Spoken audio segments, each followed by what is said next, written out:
개화기간이란 꽃이 처음 피기 시작한 개화시부터 마지막 꽃이 진 개화종까지의 기간을 말합니다. 오늘은 기드온을 갈무리하는 네 번째 시간입니다. 내가 그의 이름을 불러주었을 때라는 제목으로 나누었던 기드온 시리즈의 첫 번째 설교에서 우리는 작은 자 기드온이 하나님으로부터 큰 용사로 소명되고 그 가능성의 꽃을 피워가는 여정을 이야기했습니다. 하나님께서는 가능성이라는 씨앗을 태초부터 우리 가운데 심으셨고 하나님은 아직 싹트지 않은 그 씨앗을 소명하신다고 말씀드렸던 것 기억하십니까?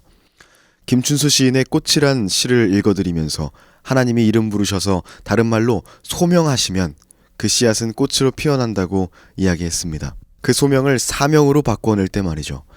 그리고 제가 복선으로 제시했던 한 가지 이야기가 더 있었습니다. 하나님이 소명하신 꽃은 분명코 활짝 필 것인데 그 꽃이 지지 않고 영원하려면 그 꽃을 피워내는 에너지, 그 근원을 기억해야 한다는 것이었습니다. 그 원천은 하나님과 함께하는 것입니다. 예고드렸던 대로 오늘은 기드온에 관한 지난 복선들을 회수하면서 기드온이 피어낸 꽃은 과연 계속해서 아름다웠는지 아니면 이내 져버리고 말았는지를 나눠보려고 합니다. 그의 삶의 개화기간을 살펴보며 우리 삶의 개화기간도 돌아보는 그런 시간이 되기를 소망합니다. 8장의 시작은 성난 에브라임 지파의 기드온을 향한 불평으로 시작됩니다. 1절을 읽어드리겠습니다. 에브라임 사람들이 기드온에게 이르되 내가 미디안과 싸우러 갈 때에 우리를 부르지 아니하였으니 우리를 이같이 대접함은 어찌 됨이냐 하고 그와 크게 다투는지라. 7장 23절에서 이미 거의 다 끝난 전투의 그 갈무리에 이스라엘 사람들이 부름받고 뒤늦게 참전하게 됩니다. 그 중에 에브라임 지파도 있었습니다. 그런데 언뜻 보기엔 이해가 되지 않습니다. 이스라엘의 12지파 공동체는 가족입니다. 가나안 정복과 이스라엘 공동체의 보호라는 공동의 목표가 있었죠. 하지만 드보라의 이야기 때 살펴보았듯 하나님이 주신 그 정신과 형제애는 그들 각 지파 사이에서 점차 희미해져가고 있었습니다. 그 상황에 기드온이 속한 므낫세와 그 주변국이 생존을 위한 전투를 치렀는데 갑자기 에브라임이 뒤늦게 참전하면서 왜 자신들을 부르지 않았냐고 성을 냅니다. 또 한편으론 에브라임이 이다지도 화가 날 정도로 참전을 원하는데도 불구하고 부르지 않은 기드온도 이해가 되지 않습니다. 이것을 두고 어떤 목회자들은 승리를 하고 얻게 되는 전리품의 그 몫에 대한 갈등 이렇게 말씀하시는 분들도 있습니다. 그런데 그렇게 보기에는 기드온이 처음 아셀과 스불론 그리고 납달리 지파의 사자를 보내서 함께 싸우기를 청할 때 그 상황이 너무나도 긴박합니다. 이겨야 전리품도 있는 건데 그때는 엄청난 수적 열세였기 때문에 두려워 떨고 있는 기드온과 그가 속한 므낫세에겐 한 사람 한 지파가 아쉬운 상황이었을 겁니다. 물론 하나님께서는 그렇게 모인 33,000명의 병사 역시 300만 남기고 다 흩어놓으셨지만 말입니다. 그런데 23절 미디안을 추격하는 일에 다시 도움을 청할 때는 온 이스라엘이 대상이 됩니다. 오히려 기드온이 다 잡은 사냥감을 나눠주는 꼴이 되는 거죠. 2절과 3절에는 에브라임의 불평을 달래주는 기드온의 모습이 나옵니다. 제가 이제껏 한 일이 여러분이 한 일에 비교가 되겠습니까? 당신네 지파 에브라임의 끝물 포도가 우리 가문 아비에셀의 만물 포도보다 훨씬 낫지 않겠어요? 하나님께서는 미디안의 두 장소 오렙과 스엡을 당신들이 잡게 하셨으니 제가 한 일에 그것이 비할 바가 되겠습니까? 이렇게 얘기하죠. 자신을 낮추고 에브라임을 치켜 세워주면서 화를 누그러뜨려주고 있습니다. 포도를 수확할 때 처음 수확하는 만물 포도는요, 알이 크고 당도가 높습니다.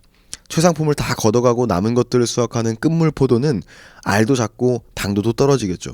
그런데 자기 가문 아비에셀의 최상품이 당신네 에브라임의 최하품보다 못하다면서 기분을 좋게 해주고 있는 겁니다. 띄워주고 있는 거죠. 그게 사실이든 아니든 화가 난 사람을 달래는데 어쩌면 굉장히 지혜로운 비유인 거죠. 그런데 여기서 저는 기드온이 점점 하나님의 영을 받은 영적 지도자에서 정치적 지도자로 변해가는 모습이 보였습니다. 사사로서 하나님의 뜻으로 시시비비를 가리고 정의를 말하기보다는 가머니설로 상황을 헤쳐나가고 결국 자신에게 유리한 쪽으로 결과를 이끌어내는 것으로 보였습니다. 제가 왜 이런 꼬인 시선을 갖게 되었는지 뒤로 가면 갈수록 이해가 되실 겁니다. 어쨌든 에브라임의 노여움이 풀렸고 기드온은 300용사와 함께 요단강을 건너서 미디안을 추격을 계속합니다. 미디안의 두 왕 세바와 살문나를 추격해서 아예 씨를 말리려는 것처럼 보입니다. 왕이라고 번역되었지만 미디안은 국가가 되지는 못했으니까 추장 정도로 생각하면 좋을 것 같습니다. 기드온과 300용사는 이 두 추장을 쫓아가다가 숫곳이라는 지역에 이르렀을 때 피로감을 느끼고 그곳 사람들에게 먹을 것을 요청합니다. 하지만 숫꽃 주민들은요, 기드온에게 마치 세바와 살문나를 다 잡은 것처럼 얘기하시네요, 이렇게 비꼬면서 거절합니다. 기드온은 화가 나서 내가 세바와 살문나를 잡아 돌아오는 날에 그대들은 들가시와 찔레로 다 찢어버리겠다, 이렇게 이야기합니다. 무섭죠. 기드온은 숫꽃을 떠나서 그 다음으로 브누엘이라고 이르는 그런 동네까지 왔습니다. 그리고 거기서도 먹을 것을 요청하죠. 그러나 그들도 숫꽃과 같이 심지어 막 조롱까지 하면서 먹을 것 주기를 거절합니다. 지금 기드온을 거절한 숫꽃과 브누엘은 갓지파입니다. 이스라엘 12지파 중 하나라는 것입니다. 기드온이 지금 이 이스라엘을 대표해서 전쟁을 치르고 있는데 전쟁에 참여하지 않은 지파가 그를 돕기는커녕 미운 짓을 하고 있는 거예요. 지파 간의 공동체 의식이 얼마나 사라져가고 있는지 엿볼 수 있는 대목이죠. 사실 갓지파는 형제로서의 도움을 거절한 수준이 아닙니다. 그들의 행위는요, 사실 하나님의 공동체에 반하는 이적 행위에 가깝습니다. 왜냐하면 갓지파는 가나안 땅에 있지 않습니다. 그들이 있는 요단 동편은요, 가나안이 아닙니다. 그리고 그들에게 주어진 땅도 아니죠.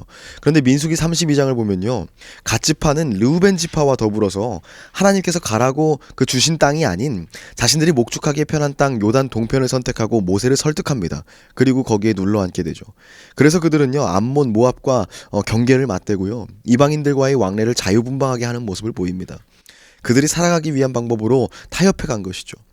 요단강 동쪽에 살면서 요단강 건너에 있는 이스라엘 지파들보다는요, 그 지역을 왔다 갔다 오가면서 그 장사하던 미디안과 더 가깝게 지냈을지도 모를 일입니다. 기드온에게 하는 말과 행동으로 미루어 봐선요, 정황 증거가 충분해 보이죠. 9절을 보니까요, 분노한 기드온이 브누엘 사람들에게 말합니다. 내가 그들과 싸우고 평안히 돌아올 때에 이 망대를 헐어버리겠다. 꽤 화가 많이 났군요. 10절에는요, 미디안과 동방 군대의 수가 나옵니다. 12만이 죽었고 남은 자가 15,000명이었으니 기드온이 상대한 군대의 수가 13만 5천 명이었다는 것을 짐작해 볼 수 있는 구절이에요. 그럼 첫 싸움은 13만 5천 대 300이었군요. 450대 1의 싸움입니다. 17대 1도 어려운데 정말 굉장하네요. 결국 그들은요, 그들을 일망타진하는 데 성공합니다. 세바와 살문나를 잡고 온 진영을 격파했습니다. 대승이죠.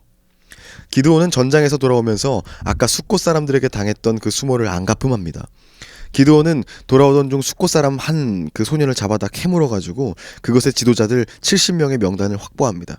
그리고 그들을 붙잡아서 들가시와 찔레로 예고한 대로 죽입니다. 그리고 브누엘의 망대를 헐어서 그 지역을 초토화시킵니다. 이스라엘에 동족 상잔의 비극이 벌어진 것입니다. 이제 하나님과 함께하고 있던 공동체의 형제의식이 하나둘 희미해져 갑니다. 꽃으로 비유하면 그 꽃이 지고 있는 거예요. 그들이 하나님과 함께하고 있었음을 잊었기 때문입니다. 가나안에 들어갈 때에는 곧 만개할 것처럼 꽃망울이 두근두근 거리다가 막 피어날 즈음에는 시들기 시작한 겁니다. 이스라엘은 이 꽃을 다시금 피워낼 수 있을까요? 이제 기드온의 이야기가 갈무리 되면서 마지막 장을 향해 나아갑니다. 결말을 조금 앞당겨 소개해 볼까요? 그의 마지막 장은요, 그야말로 막장입니다. 잡혀온 미디안의 두 추장 세바와 살문나를 기드온이 직접 마주합니다. 그럼 이렇게 얘기하죠. 너희가 다볼에서 죽였던 이스라엘 백성들이 어떠했는가? 이렇게 묻습니다. 그랬더니 이 세바와 살문나가 너와 같이, 너 기드온 같이 다 왕자들 같았다, 이렇게 대답합니다. 살고자 하는 마음에서 아첨을 하는 건지, 아니면 당당한 죽음을 맞이하기 위해서 본인들이 죽인 이스라엘 사람들은 조무래기가 아니라 왕자와 같이 영향력 있는 사람들이었다고 말하고 싶은 것인지 다양한 해석이 가능하지만 그 다음 기드온의 대답도 새로운 질문거리가 생깁니다. 그들은 내 형제들이며 내 어머니의 아들들이니라. 여호와께서 살아계심을 두고 맹세하노니 너희가 만일 그들을 살렸더라면 나도 너희를 죽이지 않았을 것이다. 기드온은 그들에게 가족을 잃었던 걸까요? 이것도 역시 의견이 분분합니다. 기드온이 다볼 지역에서 죽인 자들의 모습을 물었잖아요. 300용사가 항아리와 횃불 그리고 나팔로 승리했던 전쟁과 이 추격전 사이에 사사기에는 기록되지 않은 그 다볼 지역에서 이루어진 싸움이 있었을 거라고 하는 해석도 있고, 기드온이 하나님의 영을 받기 이전에 이루어진 그 미디안의 약탈과 사륙에 관한 이야기라는 해석도 있습니다. 전자와 같이 기록이 누락된 싸움이 있었다면 지금 기드온이 말하는 세바와 살문나에게 살해된 형제 자매 그리고 내 어머니의 아들들은 실제 그의 가족으로 볼 수 있고요. 후자와 같이 기드온이 사명받기 전 그 미디안의 약탈 행위들로 본다면 이것은 기드온이 전체 이스라엘을 형제 공동체, 가족 공동체로 보고 있는 것으로 생각해 볼 수 있습니다. 이유가 어찌됐던 재미있는 부분은 그 다음입니다. 기드온이 이렇게 멋지게 이야기해놓고 스스로 그들을 처형하지 않고요. 이상하게도 전혀 새로운 인물에게 그 복수의 기회를 준다는 것입니다. 바로 기드온의 첫째 아들 여델입니다. 그것도 아직 소년인 그에게 뜬금없이 적의 두 우두머리에 목을 벨 수 있는 영광을 주는 겁니다. 이것에서 기드온의 지도권 계승 의도를 엿볼 수 있습니다. 자신이 가진 공과 영향력을 자신에서 그 가문으로 그 사이즈를 옮겨가고 있는 것입니다. 그런데 20절을 보니까요. 그 소년이 칼을 빼지 못하였으니 이는 아직 어려서 두려워함이었다. 이렇게 적고 있습니다. 전쟁에도 익숙치 않고 이미 다 잡혀 포박된 사람을 베는 일에 두려움을 느끼는 아이라면 이 전쟁에 아무런 공을 세우지 못했을 것이 분명합니다. 그런데도 기드온은 그를 의도적으로 지목한 것입니다. 이 광경을 지켜보던 세바와 살문나는요.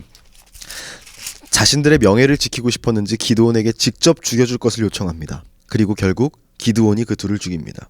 그런데 여기서 또 이상한 행동을 하죠. 20절의 하반절을 제가 읽어드리겠습니다. 기드온이 일어나 세바와 살문나를 죽이고 그들의 낙타목에 있던 초승달 장식들을 떼어서 가지니라. 적장, 그것도 최고 수장들을 죽였다는 것은 전쟁의 끝을 의미합니다. 하나님께서 하신 전쟁이 하나님의 뜻대로 마무리된 것이죠. 이스라엘을 향한 구원의 약속이 성취된 것입니다. 그럼 이제 해야 할 일은 경배의 찬양과 감사의 예배 아니겠습니까? 그런데 그가 그들을 죽이고 가장 먼저 한 일은요. 그들의 낙타목에 있는 초승달 장식들을 떼어서 가지는 것입니다. 전리품을 취하는 것입니다. 그것도 사사로이 말이죠. 그는 하나님의 존재를 망각해가고 있는 것 같아 보입니다. 이 전쟁을 누구와 함께 했는지, 아니 누가 이끄셨는지를 잊어가고 있습니다. 그의 찬란했던 꽃이 에너지를 잃고 있는 거예요. 계속해서 22절을 보면요. 이스라엘 사람들이 기드온에게 당신이 우리를 미디안의 손에서 구원하셨으니 당신과 당신의 아들과 당신의 손자가 우리를 다스리소서 이렇게 제안합니다. 왕에 오를 것을 제안하는 것입니다. 그것도 세습하는, 이어지는 세습 왕조를 제안합니다. 그런데 23절 여기에 기드온이 대답하죠. 내가 너희를 다스리지 아니할 것이요 여호와께서 너희를 다스리시리라. 너무 멋진 말이죠. 이제야 사사답다 라고 생각하셨나요? 혹시 기드온의 꽃이 져버릴까봐 걱정하는 마음으로 이 말씀을 따라오신 분들은 여기서 갈증을 해소하셨나요? 하지만 안타깝게도 이것이 기드온의 마지막 꽃잎입니다. 그는 왕위를 거절했지만 내가 아닌 하나님이 다스린다는 굉장히 모범적인 대답을 했지만 그 말과는 다른 행동을 합니다. 그는 거절에 이어서 이런 이야기를 합니다. 왕은 됐고 내가 너희에게 요청할 게 있어. 너희가 전리품으로 얻은 귀골이 다 나한테 주라. 본격적으로 그의 흑심이 드러납니다. 사람들은 자신을 이끌어준 기드온에게 기꺼이 그것들을 내어주죠. 26절 기록을 보니까요. 그가 취한 재물의 규모를 알 수 있습니다. 그때 기드온이 요청한 금 귀고리의 무게가 금 1700세겔이요. 그 외에 또 초승달 장식들과 패물과 미디안 왕들이 입었던 자색 의복과 또 그 외에 그들의 낙타의 목에 둘렀던 사슬이었더라. 여러분, 금 1700세겔이면요 지금으로 따지면 얼마나 될까요? 지역마다 또 시대마다 세겔의 도량형은 다르지만요 일반적으로 알려진 11.42g으로 계산하면요 19.414kg입니다 19kg 정도 되는 거예요. 한 돈 두 돈 개념으로 하면요 5,000돈이 넘습니다. 제가 어제 궁금해서 국내 금 시세를 한번 조사해 보니까요 이 정도면 12억을 넘어갑니다. 금 귀고리로만 이 정도가 되고 그 외에 초승달 장식의 옷의 낙타 목사슬이라면 그 규모가 더 대단했겠죠. 기드온은 왕이 되기를 거절했지만요 엄청난 전리품을 요구하고 그것을 취한 것입니다. 그런데 이어지는 이야기는요 기드온이 재물만 원한 게 아니라는 것을 그 사실을 알 수 있습니다. 27절 기드온이 그 금으로 에봇 하나를 만들어 자기 성읍 오브라에 두었더니 이스라엘이 그것을 음란하게 위함으로 그것이 기드온과 그의 집에 올무가 되니라. 그는 그 금으로 에봇을 지어서 자기 성읍에 둡니다. 여러분 에봇이 무엇인지 아십니까? 제사장의 거룩한 옷입니다. 하나님께 제사 드릴 때 입는 의복이에요. 제사장의 상징이죠. 그것을 만들었다는 것은요 스스로 제사장이 되는 것입니다. 제사장을 참칭하는 것이에요. 정확히는 사칭이라는 말이 더 적절할 것입니다. 왜냐하면 하나님께서 제사장의 직분을 맡긴 지파는요 오직 레위 지파이기 때문입니다. 하나님의 뜻을 거스르면서까지 그가 하고자 했던 일이 무엇일까요? 그는 이제 모든 백성이 자신을 거치길 원하게 된 것입니다. 이제 하나님의 음성을 듣고 싶다면 나를 통해야 한다, 이것을 보이고 싶은 것입니다. 왕이 없는 국가에서 제사장은요, 왕과 비슷한 힘을 가집니다. 게다가 주변 나라들은요, 왕이 곧 제사장이에요. 그 따라하고 있는 거예요. 형식적으로는, 그리고 대외적으로는 왕의 자리를 아름답게 거절했지만 그의 마음은 이미 하나님이 아닌 자신이 왕이었고 보란듯 그 이상을 독차지하고 있는 것입니다. 사사기를 기록한 역사가는요, 그것이 기드온과 그의 집에 올무가 되었다 이렇게 평가하고 그 가문의 비극을 암시합니다. 8장의 말미에는요, 기드온의 아들이 등장합니다. 기드온은 그의 이름을 아비멜렉이라고 지었습니다. 아비멜렉은요, 나의 아버지는 왕이다 라는 뜻입니다. 이제 기드온의 마음은 의심의 여지가 없겠죠. 분명 그는 하나님을 가리고 자신은 이미 왕의 자리에 있는 겁니다. 하나님이 걱정하셨던 것처럼 자신의 힘으로 했다고 여기고 그 보상을 받길 원하고 그 지위를 단단하게 하고 싶었던 거죠. 하나님을 이용하는 것입니다. 하나님과 백성들 사이를 틀어막고 서서 하나님을 가려버리고 마땅히 하나님께 가야 할 것을 자신이 가로채고 있는 것입니다. 결국 하나님께서 소명하여 피우신 그 꽃이 기드온 자신으로 인해서 시들고 있는 겁니다. 하나님을 저버린 기드온의 그 꽃은 그렇게 지고 말았습니다. 그리고 구원을 누렸던 백성들은요, 다시금 우상 숭배의 길, 원점으로 돌아가 버리죠. 어떻습니까? 이 기드온을 보면서 어떤 마음이 드셨습니까? 무엇이 보이던가요? 기드온은요, 분명 하나님의 영이 임한 사람이었습니다. 하나님이 소명하신 사람이었습니다. 그는 보잘것없고 연약했지만 하나님은 그의 가능성을 소명하셨고 그 가능성을 하나님이 이름 불러주었을 때 움트기 시작했습니다. 그리고 하나님이 그와 함께 하셔서 기드온이 그 소명을 사명으로 바꾸어냈을 때 그는 활짝 핀 꽃이 되었습니다. 그러나 그가 하나님이라는 에너지를 잃었을 때 그 꽃은 져버렸습니다. 하나님의 우리를 향한 계획은요, 완벽합니다. 완전합니다. 온전합니다. 그리고 반드시 성취됩니다. 우리가 하나님과 함께 할 때요. 그렇게 성취된 약속이 영원히 유효할지 아니면 시들어버리는 꽃처럼 사라질지를 결정하는 것은요, 우리의 믿음입니다. 하나님이 우리와 함께 하신다는 것을 늘 잊지 않고 하나님이 내 삶을 주관하신다는 것을 잊지 않아야 그 꽃은 아름답게 영원히 존재할 것입니다. 성도 여러분, 삶 가운데 우리는 종종, 아니 생각보다 자주 하나님이 내 삶 가운데 이뤄주신 것을 스스로 이룬 것으로 착각합니다. 급할 때 기도하고 그것이 응답되면 자신의 공으로 돌리곤 합니다. 여러분, 저는 기드온의 꽃이 피고 그 져가는 과정을 보면서, 돌아보면서 저 스스로와 여러분에게 권면하고자 합니다. 찬란하고 아름다운 꽃, 하나님과 함께 피워가십시오. 그리고 그 꽃의 개화 기간은 하나님과 함께 할 때뿐이라는 것을 기억합시다. 그것이 찰나가 될 수도 영원히 될 수도 있습니다. 오늘 결단합시다. 우리 삶의 개화 기간은요, 우리의 신앙의 결단이, 우리의 삶의 실천이 결정합니다. 삶 가운데 하나님과 함께 영원히 아름다울 꽃동산을 갖고 가는 저와 여러분이 되기를 주님의 이름으로 축복합니다. 기도하겠습니다.